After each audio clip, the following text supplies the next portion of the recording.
Je lis du livre de Genèse, chapitre 3, au verset 22, ce qui suit.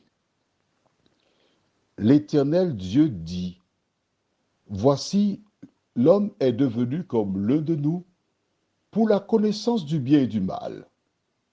Empêchons-le maintenant d'avancer sa main, de prendre de l'arbre de vie, d'en manger et de vivre éternellement. Prions. Notre Seigneur et notre Dieu, combien nous te sommes reconnaissants pour ta parole. Nous approchons de la fin de Genèse chapitre 3, qui nous explique de manière précise l'origine du péché et de ses conséquences. Nous réclamons, Seigneur, ton esprit, afin de mieux te connaître et d'avancer dans la connaissance de la vérité, nous t'en prions. Au nom de Jésus, pour ta gloire éternelle. Amen. Alors, le début, Dieu dit, l'Éternel, Dieu dit, voici l'homme est devenu comme l'un de nous pour la connaissance du bien et du mal. Qu'est-ce que Satan avait dit à Ève? On reste dans le même chapitre. Oh, tu vois, je te rappelle, il te faut avoir la Bible avec toi. Parce que nous étudions la Bible, nous ne la lisons pas. C'est vrai d'écouter, c'est bien, mais ce qui est important pour toi, il ne faut pas m'écouter. Il faut lire la Bible et écouter sous l'influence du Saint-Esprit ce que je dis, pour que cela devienne vérité, réalité pour toi.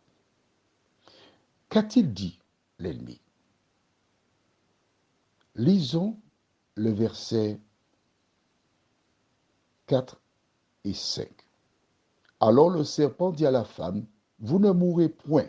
Ça, c'est un mensonge puisque nos parents sont morts. Donc, c'est une réalité.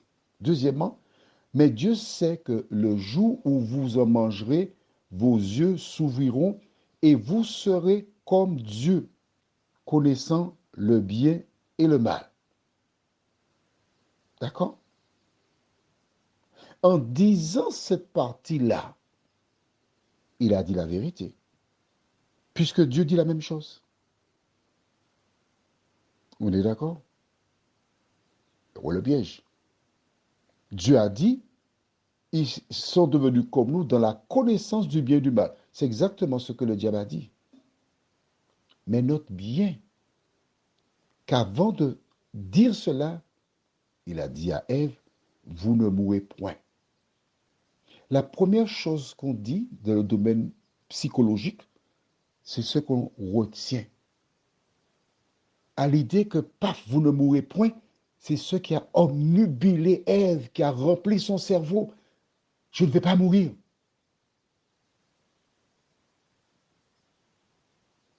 Voilà.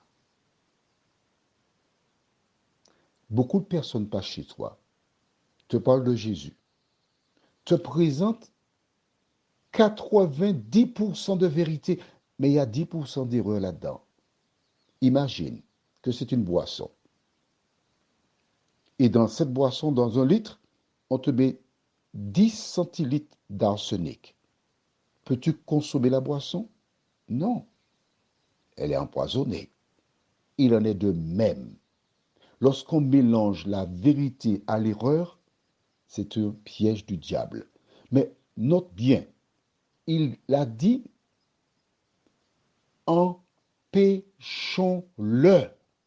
Ce qui montre, puisqu'il est question de Dieu, s'il dit, empêchons-le, ça veut dire qu'il n'est pas seul. Ils sont plusieurs. Et troisièmement, de faire quoi? Qu'ils mangent de l'arbre de vie et qu'ainsi ils vivent éternellement. Donc, dans ce jardin d'Éden, il y avait différents arbres, y compris l'arbre qui donne la vie éternelle. Dieu les a chassés pour qu'ils n'en consomment pas. Pourquoi? Parce qu'ils mangeraient ce fruit tout en péchant tout le temps. Dieu ne saurait accepter qu'une planète soit vouée totalement au péché, c'est-à-dire à servir Dieu. C'est pas possible. Satan, pardon, Satan. Car lorsqu'on pêche, on sert Satan. Alors, il les a chassés du jardin d'Éden, afin qu'aucune planète ne soit dédiée au mal. Prions. Notre Seigneur et notre Dieu, nous te sommes infiniment reconnaissants en ce matin pour ta parole. Nous comprenons pourquoi tu as chassé Ève et Adam du jardin d'Éden. Mais nous avons surtout retenu que l'une des stratégies de l'ennemi consiste à mélanger l'erreur à la vérité. Aide-nous à ne pas gober tout ce que des gens nous racontent, mais à lire la Bible, à l'étudier et nous laisser conduire par le Saint-Esprit. Que ta paix et ta grâce, Seigneur, nous accompagnent, nous t'en prions. Au nom de Jésus et pour ta gloire éternelle. Amen. Je te souhaite une bonne journée sous le regard de Dieu.